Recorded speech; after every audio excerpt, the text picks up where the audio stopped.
Hey friends, Dr. Renee Tucker here. Today's podcast is on the impossibles, and this one is about confirmation. Can that be changed or not? Again, I'm Dr. Renee Tucker. I am the 30-year holistic veterinarian. I'm certified in chiropractic, acupuncture, and started my own energy technique, the Tucker BioKinetic Technique. So, as we get into our story about confirmation, let me tell you a story. Once upon a time, okay, it was last year. Anyways, I saw this cute little bay mare, quarter horse, and her name's Brooke. And as they were bringing Brooke up to me, I could see that she was winging out with her left front. Now, if you're not familiar with winging out, that just means that instead of going straight forward, the left front was going out to the side laterally and then back into the front. And she did that on every step, and she did not do it with the right foot.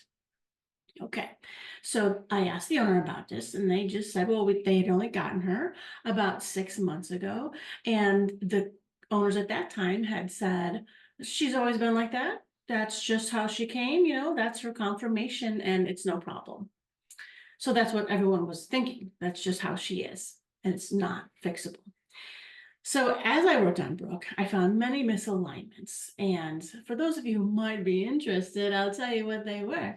So the sternum, that's the breastbone of the horse, the bottom of the barrel, the thoracic cavity. Okay, so that was moved over to the left. Now that effectively moves the shoulder over to the left. But there's plenty of horses whose sternum is misaligned and they don't wing out. What's up with that? In order to have a winging out situation, you actually have to have multiple things happening at the same time. So we got Brooke's sternum was totally misaligned.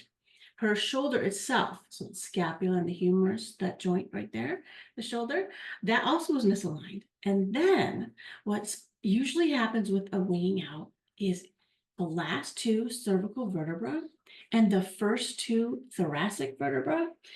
So you have four vertebrae in a row that were moved over, misaligned, to the right.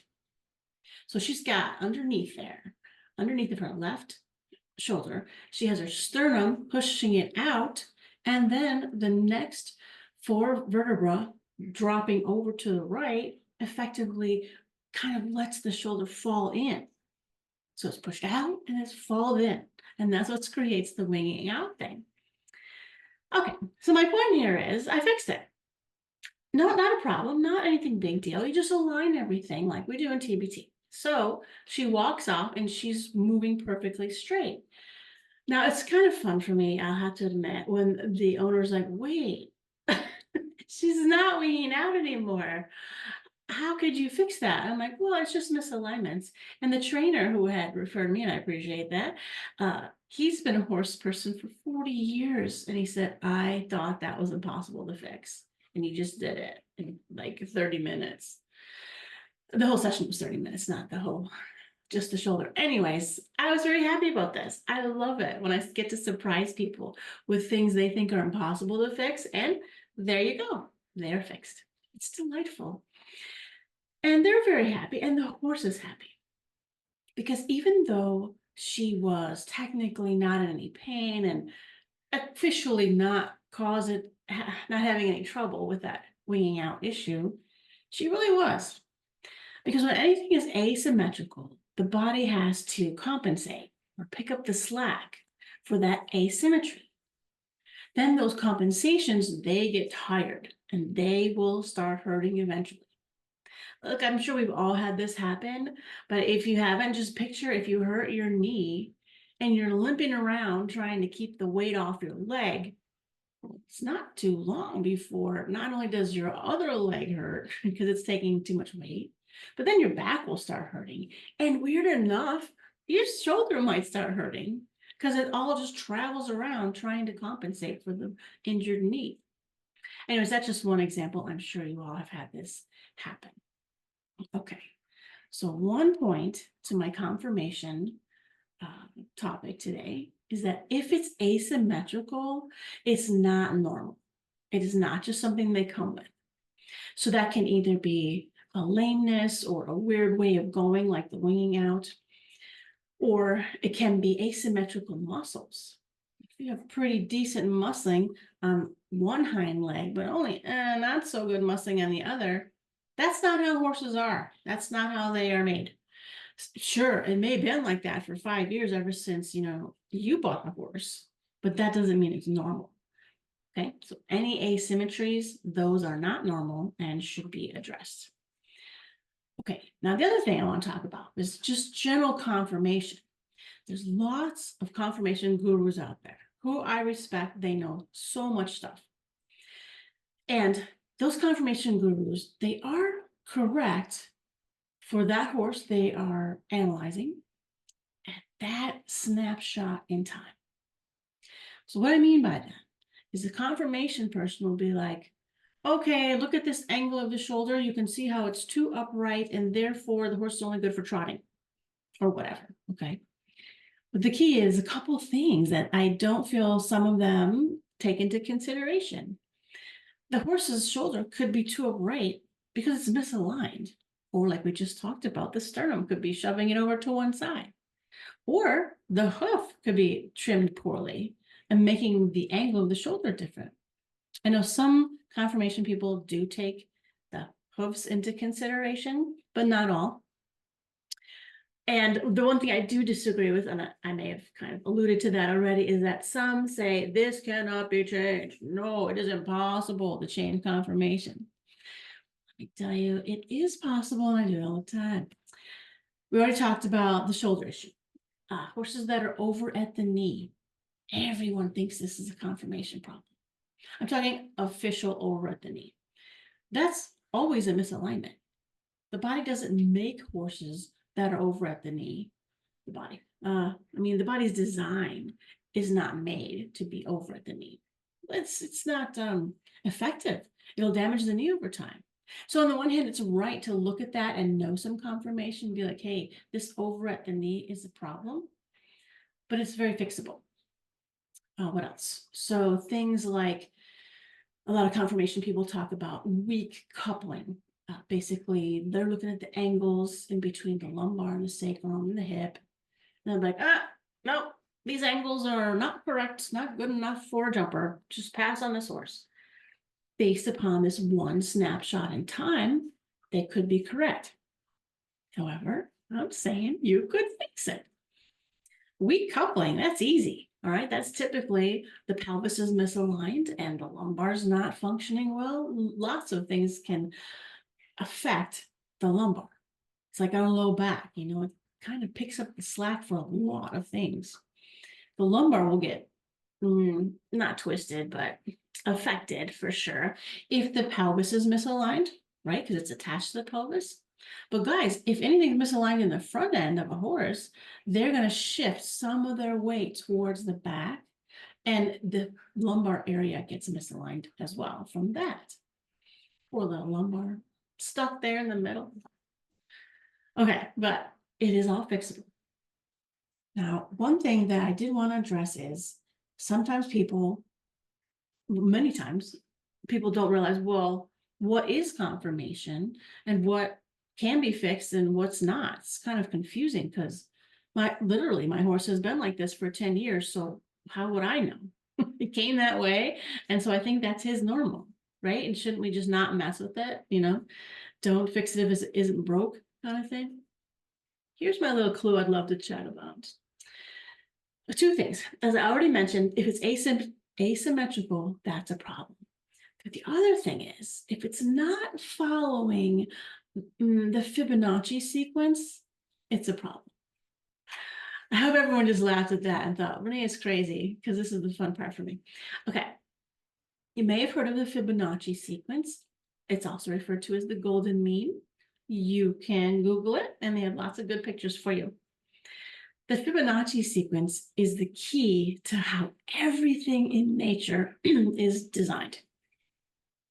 This Fibonacci is a mathematician, and it's a sequence of numbers. They go like this. It's 0, 1, 2, 3, 5, 8, 13, ... Keeps on going forever. And all you're doing is adding the last two numbers together to get the next one. So 0 plus 1 is 1. and then I think I might have said that wrong, but whatever. And then it's 1 plus 2 is 3. But then 3 plus 2 is 5. 5 plus 3 is 8. 8 plus 5 is 13. And you may wonder, why the heck are we doing math? Well, it's about the ratio of the numbers in this sequence. If you take the last number in a Fibonacci series and you divide it by the one right in front of it, every single time you're going to get a ratio of 1.6. Say, why do I care about 1.6? Guys, check this out. Okay, listen. Everything is designed this way. Have you noticed that the petals, the leaves on a flower, they don't come off perfectly symmetrically, right? Here am I talking about symmetry in a horse, but I'm saying the petals are designed to come off 1, then 2, then 3. As it goes around the stem, they come off in the Fibonacci sequence. If you look at how our faces are designed, they're designed by the Fibonacci sequence, in that the ratio of one part to another part, everywhere you measure, it's always 1.6. Same thing for seashells. You measure all the little changes on little curves on the seashell, all the ratios are 1.6. Same as tree limbs. Tree limbs are all coming off of 1.6. All of the fantastic architecture, like the Roman architecture, like the Roman Colosseums, all the ratios of the architecture are 1 to 1.6. All the great paintings from way back in the Renaissance era, the ratio of any, if there's people in there, they're spread apart 1 to 1.6. The heights of the trees, 1 to 1.6. If it's beautiful and gorgeous and natural, it follows this ratio 1 to 1.6.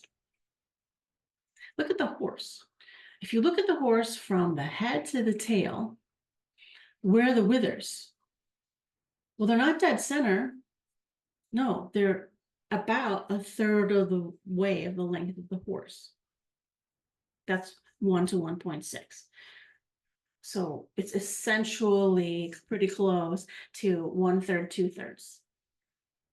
Look at the legs. All right. We have, if you look at every bone ratio to every other bone, it's 1 to 1.6 the whole time.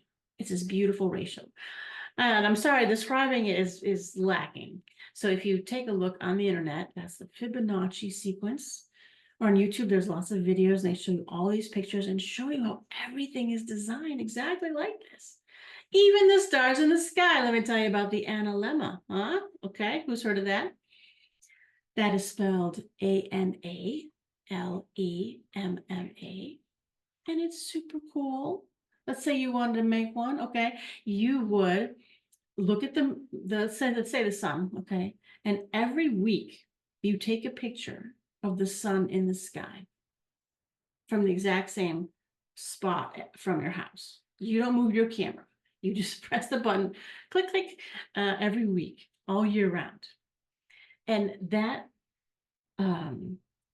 picture, if you put all of those little sunspots over every single week in one picture, so kind of superimposed, so you have 52 suns all throughout the year, it makes the shape of, guess what, a 1 to 1.6 ratio. In the sky, guys, super cool. Okay, again, please check that out on Google, it's neat. My point is, your horse has got these ratios all over the place. So if you have a horse and you're like, I don't know if this is normal, it just kind of looks a little bit weird to me, take a picture of your horse and then get a picture from one of those conformation books or online and compare it. Say, what is wrong here? Something is grabbing my eye and I don't know what it is, but it's just weird. And be sure, though, to get the conformation of a perfect horse to compare from the same type breed, right? There's no point comparing the conformation of a trotting horse to a thoroughbred. It's all different. So make sure you get one pretty close to your breed and just compare, okay? And you say, okay, well, listen, this Shoulder just looks so weird compared to ideal conformation. Great. There's a sign for you. Maybe it is the same right and left on your horse, but overall it is not right. And that can be many reasons for that. Or maybe the angles of the hocks and the stifles, they're just not quite right. You can check that out by comparing to the normal conformation, or I should say ideal conformation, and see how it's going. Okay, so that was my point for today. One, conformation is changeable. And how you know if it's supposed to be like that is either asymmetry, so right and left kind of thing, or when you look at the horse with the viewpoint of its design, the Fibonacci sequence, which is 1 to 1.6. Whenever we see something like that, it comes across as beautiful. If you see those, what's that, People magazine, and they always put the most beautiful people in the world, look at their faces. They're symmetrical and they're perfectly aligned with this Fibonacci sequence. Many of us aren't. I know I'm not. And, I'm working on it. Okay. Give me a chance. My point is Fibonacci sequence. Take a look at it and then look at your horse and see what you get. Because if it's not lining up to the Fibonacci sequence, then it is fixable. Okay. Hopefully that made sense and you enjoyed my rambling, and I'll talk to you guys next time. Thanks for listening. Bye-bye.